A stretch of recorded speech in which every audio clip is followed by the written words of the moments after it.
కనిపిస్తున్నాడు, మరి వంగి వంగి దండాలెందుకు పెడుతున్నాడు? ఏమా సరదా గమ్మత్తుగా లేదా? ఏమా సరదా? గాంధీ భవన్ రారాజు బొత్స సత్యనారాయణ అనబడే సత్యబాబుల వారు ఎందుకిలా వంగి వంగి అవతలైన పొట్టలోకి దూరి మరీ సలాములు చేస్తున్నట్లు? ఢిల్లీ నుంచి అమ్మవారి దూతగా ఇక్కడ ప్రత్యక్షమైన ఒకానొక పెద్దాయనకు దండం పెడితే అదో గౌరవ సూచకంగా జరిగిపోయిందే తప్ప దానికి సెటైర్లా అని విసుక్కోవచ్చు గాక. రెండు చేతులు జోడించి చేస్తే సరిపోయే నమస్కారానికి బదులు పూర్తిగా నడుము నుంచేసి పొట్టలో తలకాయ దూర్చేయాల్సిన అవసరం మన సత్యబాబుల వారికి ఏమొచ్చిందని సాగటువాడికొచ్చే ప్రశ్న. 6 అడుగుల పొడవున్న ఓ బలమైన గంభీరమైన బొత్స ఇలా వంగిపోవడం, అది ఢిల్లీ పాదుషాల ముందు తలవాల్చేయడం ఏమంత బాగోలేదని మనకనిపించినా వాళ్లు మా పార్టీకి బాసులు, మేము వాళ్లకు దాసులమని కాంగ్రెస్ పెద్దలు ఎదురు ప్రశ్నలేస్తారు. రాజకీయాల్లో కింద మీద పడ్డం సర్వసాధారణం. అందితే జుట్టుని, అందకపోతే కాళ్ళని పట్టేసుకోవడం కూడా శర మామూలే. ఆంధ్రప్రదేశ్ ప్రదేశ్ కాంగ్రెస్ ప్రెసిడెంట్ అంటే మామూలు విషయమా? ఆయన చేతుల్లో ఎంత పవర్! మంత్రులకు, ఎమ్మెల్యేలకు, ఎంపీలకు, సాధారణ కాంగ్రెస్ కార్యకర్తలకు, చివరాఖరికి ముఖ్యమంత్రికి సైతం పార్టీ పరంగా డైరెక్షన్లు ఇవ్వగలిగే అధికారం ఆయనది. దీనికి తోడు ఆయనకు ముందు నుంచే మంత్రి కిరీటం కూడా ఉంది. జోడు పదవుల్ని అనుభవిస్తున్న ఒకానొక రేరెస్ట్ పర్సన్ కూడా ఈ బొత్స బాబాయే. ఆయనే ఈ పిసిసి పదవికి కరెక్ట్ మొగుడంటూ అమ్మవారే స్వయంగా స్టాంపు గుద్ది మరీ ఇక్కడకు పంపించారు. ఆయనైతేనే ఒక సామాజిక వర్గాన్ని కాంగ్రెస్ కు దగ్గరగా చేరుస్తారని, ఆయనైతేనే చిరు వర్గాన్ని తమతో మమేకం చేసుకోగలరని, ఆయనైతేనే ముఖ్యమంత్రికి సైతం చెక్ చెప్పగలరని, ఆయనైతేనే ఇంకా ఇంకా ఇంకా చాలా చాలా చేయగలరని, ఆయన ఒడ్డు పొడుగు చూసి మరీ సెలెక్ట్ చేసి రాజమకుటాన్ని తొడిగితే ఆయన ఇలా బేలగా ఎందుకు మారిపోతున్నారన్నదే ఇక్కడొస్తున్న డౌట్. ఈ మధ్య మద్యం సిండికేట్ల వేటలో పడిన ఏసీబీకి కోర్టు కొరడాలు కూడా జోడవడంతో దాదాపు 120 మంది ఎమ్మెల్యేలు తాము తడుపుకుంటూ తమ అనుచరుల్ని కూడా తడిపేయడం మనం చూస్తున్న చోద్యం. ఈ 120 మంది ఎమ్మెల్యేలో బొత్స వారు కూడా ఉన్నారన్నది మనకొస్తున్న డౌట్. ఈ సత్యబాబుల వారు కాశ్మీర్లా స్వతంత్ర ప్రతిపత్తి కలిగిన ఒక పవర్ఫుల్ నాయకులు. తమ విజయనగర సామ్రాజ్యాన్ని ఏకఛత్రాధిపత్యంతో ఏలుకుంటున్న మహానాయకులు కూడా అంటూ ఏసీబీ అధికారులు ఇంకో కీర్తి కిరీటాన్ని సైతం ఆయనకు తగిలించేశారు.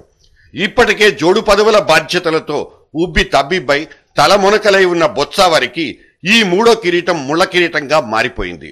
తానే పాపం ఎరగనని, ఇలా నన్ను నా కుటుంబాన్ని అభాసుపాలు చేసే వికృత చేష్టలకు పాల్పడవద్దంటూ ఆయన ఎంతగా ప్రాధేయపడుతున్నా పరిస్థితులు రోజురోజుకి క్లిష్టతరంగా మారిపోవడాన్ని ఆయన సుతారమూ జీర్ణించుకోలేకపోతున్నారు. దీనికి తోడు రోజుకొక్కసారైనా బొత్స మీద సెటైర్ లేకుండా మన చంద్రబాబు గారికి ముద్ద దిగడం లేదు. బొత్స బేనామీలంతా ఉత్తరాంధ్ర ఊళ్ల మీద పడి దోచుకు తినేస్తున్నారనేది బాబుగారి ఉక్రోషం. పదే పదే తన మీద దాడి చేస్తున్న చంద్రబాబును మన బొత్స ఎన్నిసార్లు తిప్పికొట్టలేదు? ఈయన ఎందుకంటే ఈయన ఒక గ్లోబల్ ప్రచార టైప్ చంద్రబాబు నాయుడు. ఇంకో పని ఉండదు, రోజు ఇదే పని. నేనేదోనంటే నాకు 31 బెల్ట్ షాపులు, 31 బ్రాందీ షాపులు నాకున్నాయని చెప్పాను. నేను ఎప్పుడేం చెప్పానండి? మీ అందరూ టీవీలు ఉన్నారు, రికార్డు తీయండి. మీరు 9 సంవత్సరాలు ముఖ్యమంత్రి చేసిన మరి మీకు తెలియదా గవర్నర్ గారి బాధ్యతలు ఏంటనేది? కాదు, మీకు తెలియదా అండి? వారి తాలూకా విధి విధానాలు మీకు తెలియదా? ఆ భగవంతుడు ఏ రకంగా ఆయన ప్రతిపక్ష నాయకుడిగా చేశాడు. ఈ రాష్ట్రం తాలూకా దురదృష్టం, దౌర్భాగ్యం, చాలా దురదృష్టకరమైన పరిస్థితి. ఈ రాష్ట్రంలో ప్రజాస్వామ్యానికి గొడ్డలు పెట్టు. ఆ మాటలు గవర్నర్ గారి గురించి చంద్రబాబు నాయుడు గారు మాట్లాడిన తొత్తు అనే మాట.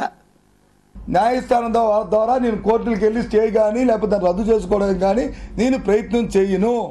టీ కప్పులో తుఫానులా సమసిపోతుందనుకున్న ఈ లిక్కర్ రచ్చ పెరిగి పెద్దదై మొన్న మధ్య అమెరికాను ఒక్క ఊపు ఊపేసిన టార్పెడోలు, ట్విస్టర్లుగా మారిపోవడం ఆయన్ని నరక యాతనకు గురి చేస్తోంది. ఆ పెద్దాయనే ఉండుంటే ఇన్ని గొడవలు ఉండేవి కావుగా. పైగా ఇప్పుడు ఆయన కొడుకు రోడ్ల మీద పడి నానా అల్లరి చేసి తన జీవితాన్ని నవ్వుల పాలు చేస్తున్నాడు. తాను స్వతహాగా సాహసి, తన ధైర్యానికి బోలెడని ఎగ్జాంపుల్స్.